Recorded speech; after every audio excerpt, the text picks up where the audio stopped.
The new Battle Brother DLC Blazing Desert is coming, and with it a bunch of new weapons for you to choose from. Of course, with new weapons comes new ways to build your brothers, and there are many builds to you, but not every build is created equal. Some will always be better than others. The best builds out there are referred to as the meta builds. These are usually very strong with little to no weaknesses. Right now, the meta is dominated by Battleforce frontliner with Indomitable and Adrenaline, who are super tanky and can dish out insane damage with either duelist or 200 weapons. The backline is firmly occupied by archers with bow and throwing weapons that can snipe down light enemies at range and completely destroy heavy armored stuff up close. Will the new weapons be able to shake up the meta? Will they create entire new builds? Will they add to the existing builds and make them even stronger? Or will they flop and become a meme? Hi everyone, my name is Feed. I am a professional mercenary captain, and in this video, I will tell you all you need to know about the new meta of the Blazing Desert. First, let's talk about the new consumables. Here we have the fire pot, the smoke pot, and the flash pot. The fire pot set an area of 7 tiles ablaze for several turns. That means 3 turns, I think. Anyone ending their turn inside the fire will take damage. Sounds pretty OP, but doesn't seem like the damage persists on the enemy if they jump out. And it's not that easy to make enemies end their turn in the fire. So if you throw this at the enemies after they moved, next turn they move out, and congratulations, you haven't done any damage. The fire pot deals good damage to shrats, and shrats are pretty nasty enemies even for a veteran team. So I'm just glad that we have something to help with them now. The fire pot doesn't seem that strong versus armor opponents, and versus light enemies, you shouldn't need this. It won't be easy to find a good use for the pot, but it will be fun to throw one at a bunch of enemies for sure. The second pot is the smoke pot. I just realized how that sounded. This thing is already a meme. So the smoke pot will allow you to bypass the zone of control and protect you from ranged enemies. I really have a hard time finding the reason to use this. Popping a smoke to slide into the enemy backline and run swing may sound cool, but I don't think it's worth the effort. Maybe it will come in clutch against the mortar fight or something. Right now the smoke pot seems too situational. The third pot is the flash pot, and I'm starting to draw a lot of similarities to CSGO right now. The flash pot dazes the enemy in an AoE. Daze is super OP, so they are going to nerf it. But slightly weaker of super OP is still really strong. This thing can potentially daze 7 enemy at once, effectively render them useless. This would definitely be good against orcs and chosen. Daze doesn't last very long against resilience, which chosen have, but anything that helps me when I fight these blatantly broken things, I will happily take. The strength of the pot comes from consistency. You can throw them exactly where you aim and they will affect the whole area. Unlike Lindworm, Acid and Holy Water that have random splash, the pots are much more reliable. They will be very helpful against some of the harder enemies and create new strategies for those battles. Now let's talk about potions. They are getting a big buff. You can drink them before the fights, so you don't have to waste your action point during the battle. Also, their benefit will now persist the entire fight, which is just amazing.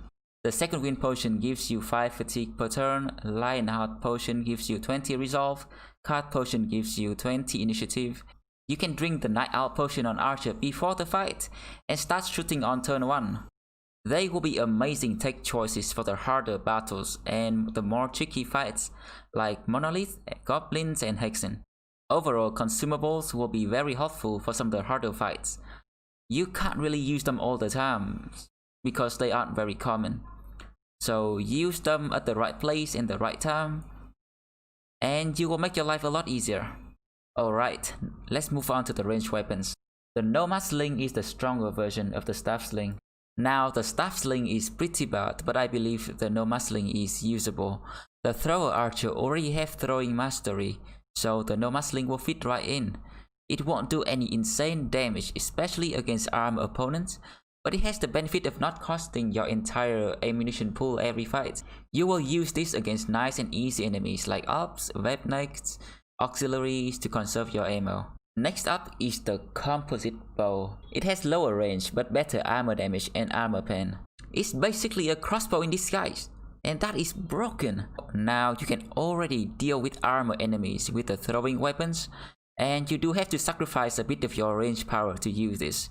But some fights don't require you to have that much range. This bow hits the sweet spot when fighting orcs and barbarians. Against marksmen and goblins, feel free to use the good old war bows. If you're a fan of the bowman, you should be thrilled. Your archers are about to get a lot stronger. Finally, let's talk about gunpowder weapons. First of all, the handgun. It can deal damage to multiple enemies at close range. It has its own armor pouch that will replace the quiver. It's a fire and reload weapon just like the crossbow, and looks like it will use the same mastery as the crossbow as well. It excels against multiple light armor enemies, and that's my biggest problem with it. The bow already does that, and it has way more range. Now hitting multiple things at the same time is nice, but focusing down enemies is preferable. You can try to make a crossbow handgun archer since they share the same mastery, but sadly swapping between both weapons and ammos will be too cumbersome. To me, the handgun is trying to do the job of your frontline, while one of the archer's duty is to take down dangerous target from afar, and the handgun unfortunately just can't do that. The handgun is definitely usable. Its damage scales with your range skill. This can be very powerful, as seen from fencing sword.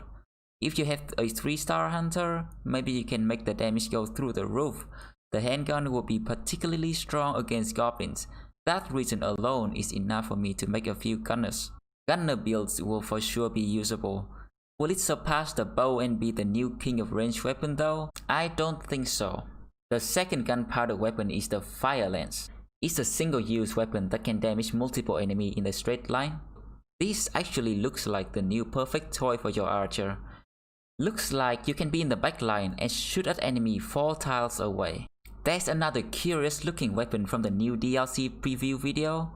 It looks like a spear or a pike with an explosive charge, just like the fire lance, but looks like this one can still be used after you fire it. I am not a big fan of pole arms on archer, but either this is a pike or a spear, it will be a very interesting weapon. Lastly, let's take a look at the new melee weapons. First one is the curved swords. Here we have the Saif, the Scimitar, the Shamshir and the Flame versions. They will be buffed a little bit. The Scimitar has its minimum damage increased by 5. I imagine the Shamshir will also have the same treatment. Will it be enough to make the curved sword good? I doubt it, even with the rework of cutting injuries. I don't believe the curved sword can cut through orcs and chosen armor on its own. I'm not a fan of either curved swords or crippling strike, so this gacha build will be left for the most adventurous of you to explore. A few quick words about shields. There will be 2 new types of shield. One of them looks really weird. The other seems to be made out of metal and more sturdy. I don't have much to say about shields, man. They are shields. I'm sure we are all excited to have more flame shields in the game. Next up are the maces. This seems to be the equivalent of the winged mace. It has 5 less maximum damage compared to the winged mace, but 10% more armor damage. This is probably the Morningstar, this is probably the Bludgeon. These are all normal maces that went through some plastic surgery. But this is brand new. The pole mace. It's a mace, but longer. Not bigger, just a lot longer. It's a bill hook that can stun. That sounds awesome at first, but then I realized that it's actually a whip that can only disable people from 2 tiles away instead of 3. And costs 6 action points to use and doesn't work against orcs. Yeah. A wooden stick does a better job at stunning people than this thing. This is the new pole hammer. You guys remember the pole hammer? It's not very good, and The pole maze won't be very good either. What do we have next? The sword lance. It's a war scythe. War scythe is not particularly strong right now, so sorry sword lance. I feel like war scythe still need a little bit of a push to become strong. There's another weapon that the devs showed early on but kind of forgot to talk about. It's the 200 skimitar. This is a crypt cleaver in disguise. It is a little bit lighter, but has 5% less armor damage. The crypt cleaver is a very good weapon, so this will also be quite good. The Fame version should be a lot easier to find, and Fame 200 cleaver are awesome. Finally, let's take a look at the Catal dagger, the last beacon of hope for the dagger build. This weapon doesn't puncture through armor, instead it deals extra damage to stunned, dazed, netted, and apparently slept enemies. This dagger requires a setup to be effective, and it seems to have amazing damage potential, even rivaling the mace and cleaver duelists. I'm not sure if the extra damage will be worth the effort of setting up the combo though. The traditional duelist build is super good, and super good on its own.